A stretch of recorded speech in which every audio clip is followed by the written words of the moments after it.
欢迎来到热点新闻频道，请订阅并关注以获取最新资讯。诚毅10年蜕变，对比流量小生，你会选谁？诚毅熬出来的爆红，从无名示威到万人高呼李莲花，他把10年辛酸藏进了笑场背后。诚毅说过，我觉得特别适合用来打开他的故事。我不是一夜爆的，我演了10年戏了。很多人只记住了《琉璃》里那个温柔深情的雨丝凤，却没看到在这句平静的话背后，是一个演员10年时间悄无声息往前趟路的样子。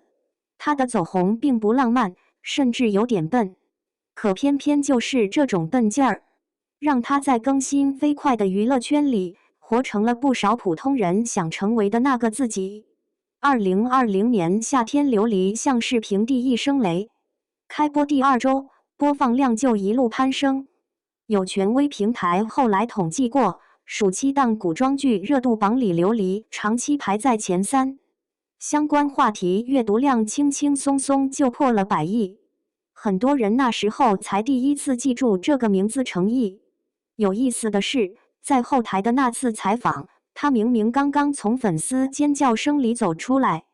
耳边还是震耳欲聋的雨丝凤我爱你，整个人却安静的不太像一个刚红起来的男明星。记者递上话筒，他另一只手攥着一瓶还没来得及拧开的矿泉水，指节被灯光映得有点发白。那句我演了10年戏了，说的不急不缓，没有标点的煽情，倒像是在陈述一件再普通不过的事实。可如果把录像往前倒回他刚进组的那些年，这10年里发生的事，说实话，比电视剧本身还戏剧。最早在《美人天下》里，他只是站在镜头边缘的一个侍卫。那会儿的镜头语言很简单，大场景、大全景，大部分观众的注意力都集中在主角们的华服和对戏上。角落里那几位侍卫有几个人，长什么样，其实没有人细看。他的名片上也没有现在这样闪亮的角色名字，连通告单上写的都是侍卫甲护卫乙这种最基础的标注。片场里午餐有严格的顺序，主演先取餐，其次是配角，最后才轮到像他这样的群演。别人去打饭的时候，他会悄悄站在一边，一边等一边看主角们走位，记他们在灯光下怎么转身，怎么接台词。有人说这种小细节没用，可他就习惯性的记，有空的时候还会自己在角落里照着剧情走2遍。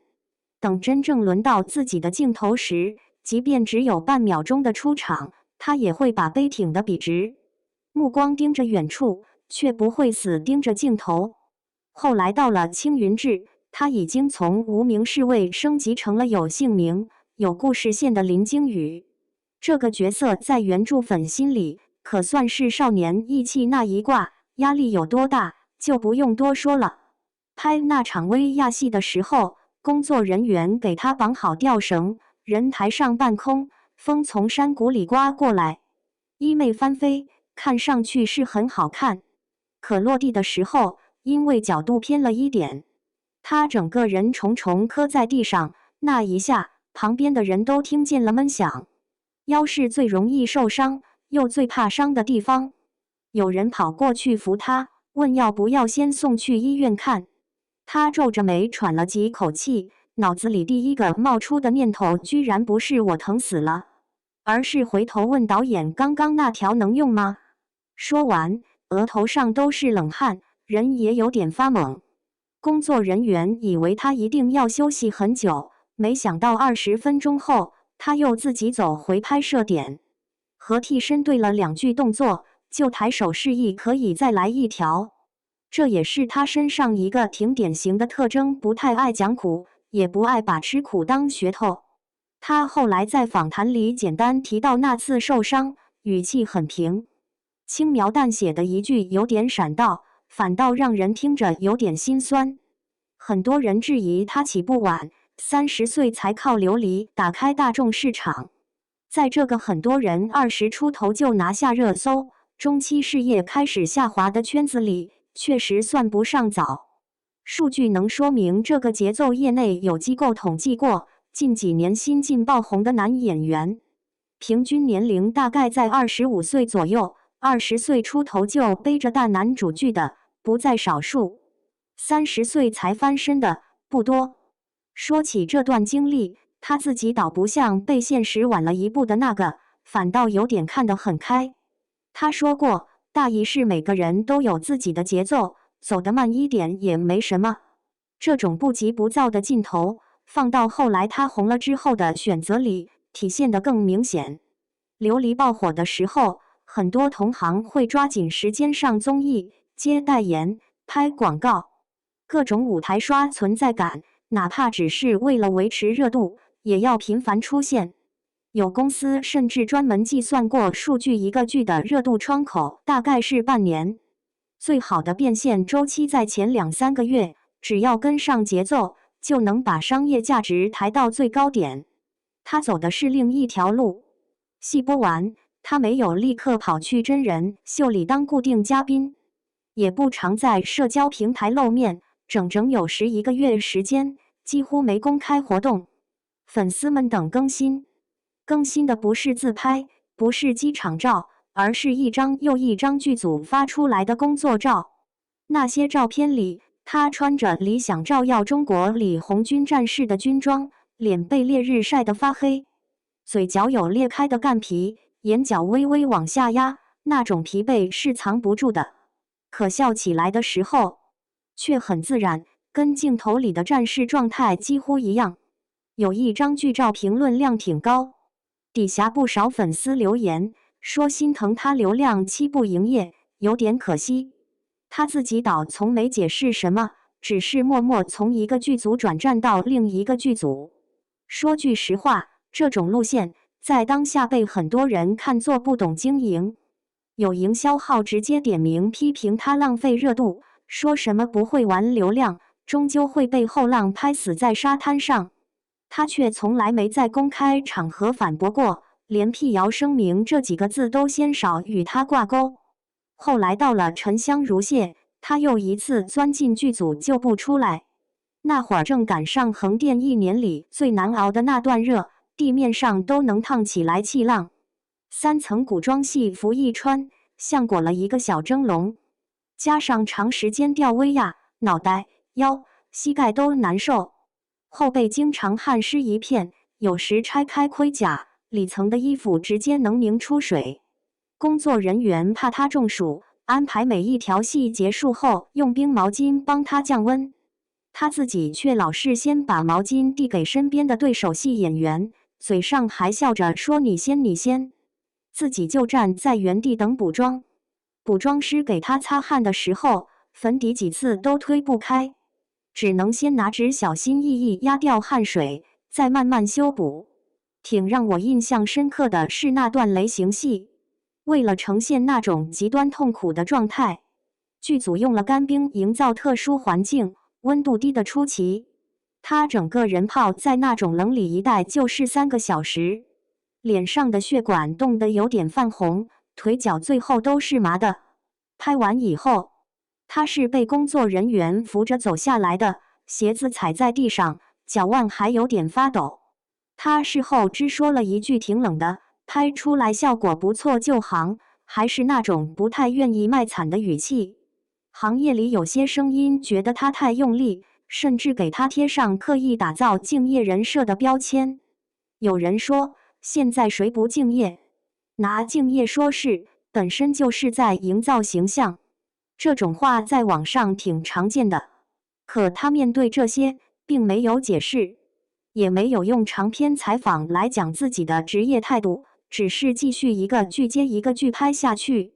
真正帮他翻案的是角色本身。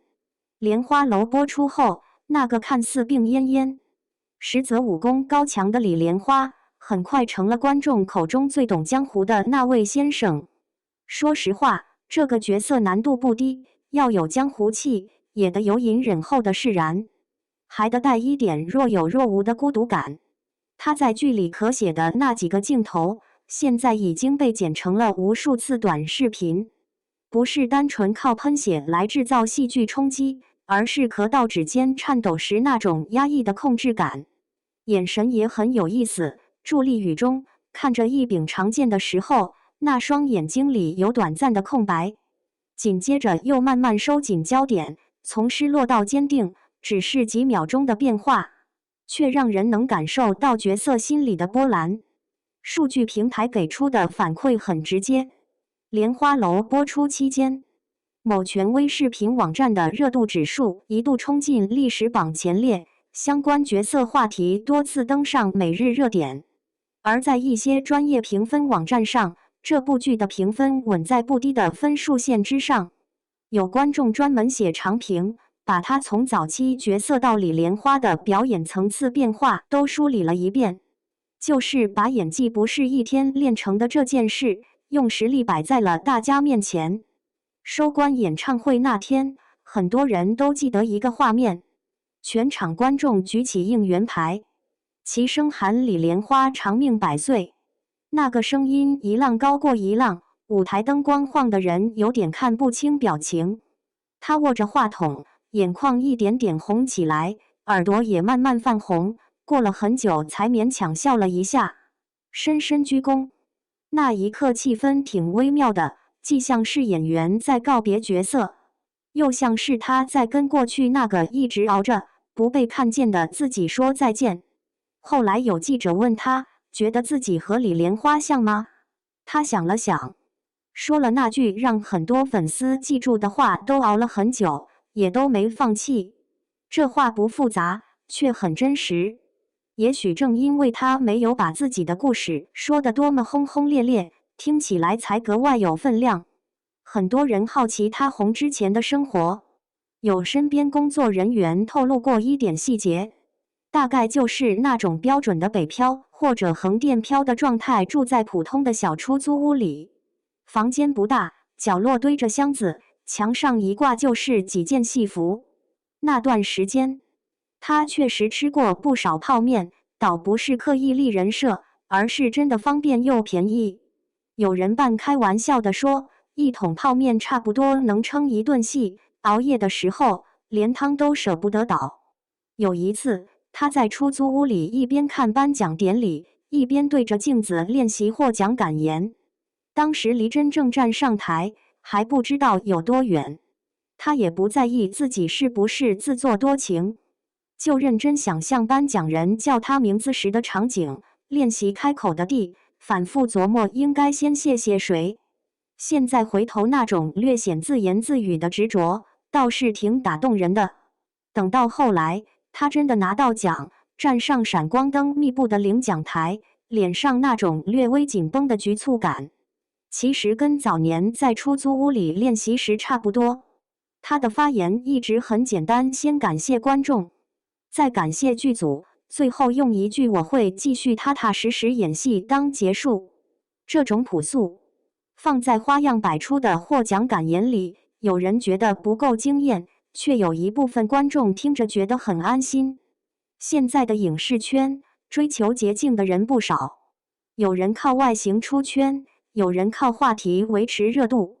有人靠极端的营销方式不断刷存在感，这些路子都存在，而且确实有他们的效果。但像他这样10几年只盯着好好拍戏这一个目标往前走的，反而显得有点老派。他身上那种慢工墨的气质，在这个时代显得有点格格不入，却也正因为不合时宜，才显得珍贵。走红以后，他参加的综艺不算多，访谈里也看得出并不擅长那种妙语连珠的社交。他面对镜头时，有时候会因为听到一些比较尖锐的问题而耳根泛红，反应不是回怼或者机智反击，而是害羞的点点头，轻声说我们就好好拍戏吧。受伤的时候，他也不太喜欢张扬。有一次路透里，大家发现他的脚踝贴着显眼的护具，走路时略微有点一瘸一拐，粉丝心疼，在评论区刷屏让他好好休息。他后来只是轻描淡写地说了句这都是演员应该做的，没有刻意放大，也没有拿来当卖点。他对粉丝的态度也挺有特点，不是那种把粉丝当作客户的客套，也不是和大家玩过度亲密的那一挂，而更像是一种温和的双向尊重。粉丝担心他的身体，他会反过来劝大家多休息，不要熬夜追行程，嘴里总挂着注意安全别太拼，很像一个不太会说甜言蜜语，但真心把对方当人看的朋友。今年曝光的英雄志片场路透，又让人看到了他身上另一种状态：粗布衣衫，满身黄沙，脸上全是尘土，整个人看起来一点明星光环都没有。镜头拉近，却能看到眼睛里那股不动摇的劲儿，那种眼神，说是坚定，不如说是一个人已经习惯在泥地里翻滚，却还愿意抬头看一眼远处的那种执拗。有网友说，看他跑在黄沙里，突然理解了为什么这么多人会喜欢他。在这个什么都讲究快的时代，从成名到变现，从出圈到转型，每一步都可以加速。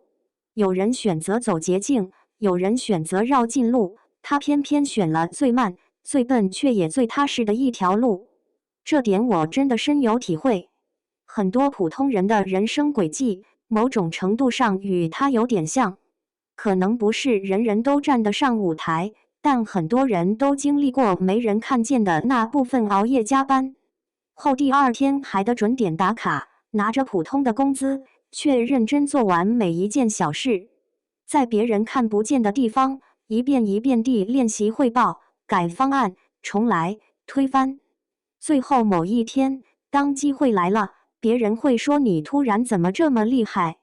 只有自己知道，那并不是突然，而是熬了很久。他那句从来没有一夜爆红，说穿了，其实就是替很多人道了一句心里的实话。所有看上去的幸运，背后多少都有一些别人不知道的坚持。数据其实不会说谎，有机构做过统计，在演艺圈里，真正能稳定输出高质量作品、走得长远的演员，大多都有一个相对漫长的积累期。10年听上去很久，可放到一辈子的尺度里，其实也不过是一段认真打地基的时间。他刚好就是把这10年用来一点一点筑起自己的舞台，然后在《琉璃沉香如屑莲花楼》这些作品里，让观众看到了结果。很多人说他不是被幸运眷顾的宠儿，我倒觉得这句话可以再延伸一句，他是那个在幸运到来之前，就愿意在黑暗里悄悄把自己准备好的人。等光照过来的时候，他没有被晃得睁不开眼，也没有被热度冲昏头脑，而是仍旧记得自己最开始那句略显笨拙的“我就是想好好演戏”。说到这儿，心里反倒多了一份平静。娱乐圈里的故事变化太快，有人今天还在顶峰，明天就悄无声息地淡出视线。那些真正能留下来的，大多不是靠一个爆款、几次热搜，而是靠一部又一部作品慢慢攒出的信任感。他如今还在片场奔波，还在黄沙、雪地、雨夜里反复走位。未来会遇到什么样的角色，什么样的剧本，没有人能保证每次都完美无缺。可有一点挺让人安心，只要他还保持着那种笨拙的认真，就算路还是那么难走，观众也愿意多给他一点时间，多陪他走几步。从某种意义上说，他的故事已经不再只是一个演员的个人履历，而成了一面镜子。很多人透过他看见了自己那些没被看见的坚持，然后在他终于迎来掌声的时候，替自己的青春和努力也鼓了一次掌。